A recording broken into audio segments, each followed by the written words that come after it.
Okay, good day guys, no. So ito po guys ay common problem ng Panasonic, no, automatic washing machine. Ito yung U12 error, no. So common po ito guys, yung problema na ito. No, ito lagi ang naging problema talaga ng Panasonic automatic washing machine. So ito po ay laging nagkakaproblema talaga, no. So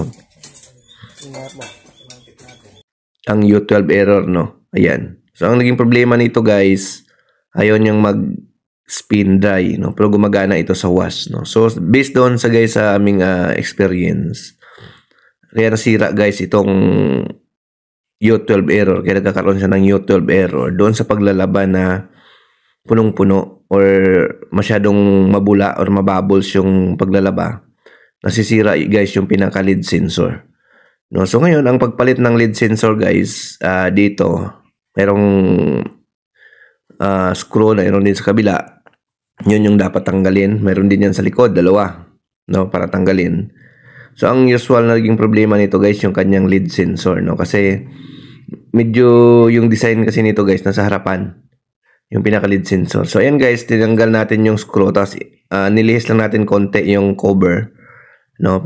Tapos yun, bubuksan na natin dito, no. Pero ingatan nyo guys, kasi pag naglihis kayo dyan, mayroong yung drum sensor, baka may maputol, no. Kaya dandahanin nyo lang.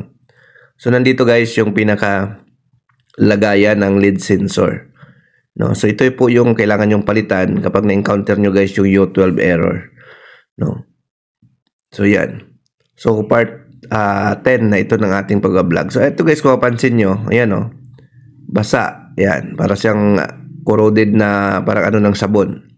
So yun nga, no, ang cause nito ay yung puno na paglalaba, so punong-puno, tapos masyadong mabubbles ng sabon, mabula. Yun po ang sumisira ng lead sensor. So ito ay common, no? Common problem talaga ito ng Panasonic, no? Kung ikaw ay may ganitong Panasonic, expect mo na later on masisira yung unit mo. Magkakaroon siya ng U12 error.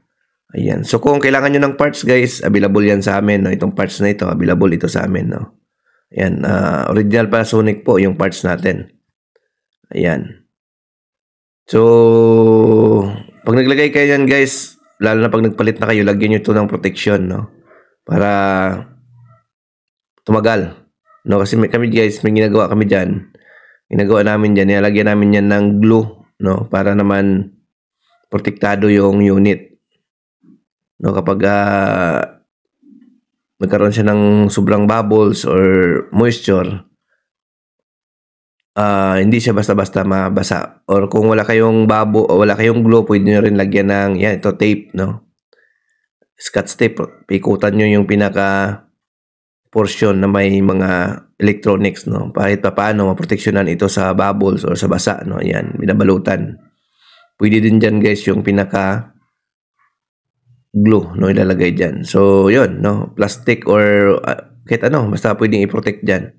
Para naman kahit papaano makakatulong siya na hindi siya mabasa kagad or hindi siya magkaroon ng moisture, hindi siya masira kagad, no. So yun, U12 error guys ng Panasonic, dito lang ang problema. So part 10 na ito guys ng ating pagbablog ng U12 error. So master na po ito ng mga nakasubscribe sa atin, no. So siguro naman lahat ng mga U12 error, no, nagagawa na ng mga technician na subscriber natin, no. Kasi nga, kung U12 error, hindi mo pa magawa, ibig sabihin, hindi ka namin subscriber, no? Ayan. So, yun. Ganun lang kasimple, guys. Ibalik mo lang siya, din lalagay mo siya ulit, no? So, ang paglagay, ililihis mo lang konti yung cover para naman hindi ka mahirapan. Ayan, nandito lang naman yan. Tapos, pag naglihis ka, guys, ingatan nyo kasi may drum sensor yan na kulay white doon sa bandang side. Baka maputol. Kaya tingnan nyo rin na hindi siya tumama, hindi siya umipit. Yan. So, basic lang guys, no, yung pagpalit ng lead sensor nitong Panasonic. So, ito yung common problem talaga. Laging nagkakaproblema ito guys, no. Ayan. So, yun, no. I-testing natin. Babalik muna natin, tapos testing natin guys. Ayan.